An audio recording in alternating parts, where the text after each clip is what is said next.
বিএনপির স্বাস্থ্য বিষয়ক সম্পাদক ডাক্তার রফিকুল ইসলাম বলেছেন, সাম্প্রতিক সময়ে দেশকে অস্থিতিশীল বানানোর নানামুখী ষড়যন্ত্র চলছে। বিভিন্ন ব্যানারে একের পর এক অযৌক্তিক ইস্যু নিয়ে শান্ত পরিবেশকে অশান্ত করার চক্রান্ত হচ্ছে বলেও মন্তব্য করেন এই বিএনপি নেতা। সোমবার ছাত্রমৃত্যুর ঘটনাকে কেন্দ্র করে ঢাকা ন্যাশনাল মেডিকেল সহ কয়েকটি শিক্ষা প্রতিষ্ঠানে হামলা, ভাঙচুর ও আহতদের দেখতে হাসপাতালে গিয়ে এসব কথা বলেন তিনি। ডাক্তার রফিক ষড়যন্ত্রকারীদের সুষ্ঠু তদন্তের মাধ্যমে চিহ্নিত করে বিচারের আওতায় আনার আহ্বানও জানান। এ সময় তিনি ন্যাশনাল মেডিকেল হাসপাতালের চিকিৎসক, নার্স ও অন্যান্য কর্মচারীদের আশ্বস্ত করেন তাদের নিরাপত্তা নিশ্চিত করার দাবি জানান।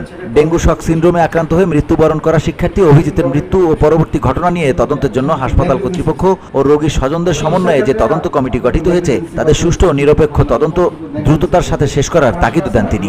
বিভিন্ন হাসপাতালে ধারাবাহিক আক্রমণের ব্যাপারে গভীর উদ্বেগ প্রকাশ করেন বিএনপির এই স্বাস্থ্য বিষয়ক সম্পাদক ডাক্তার রফিকুল ইসলাম।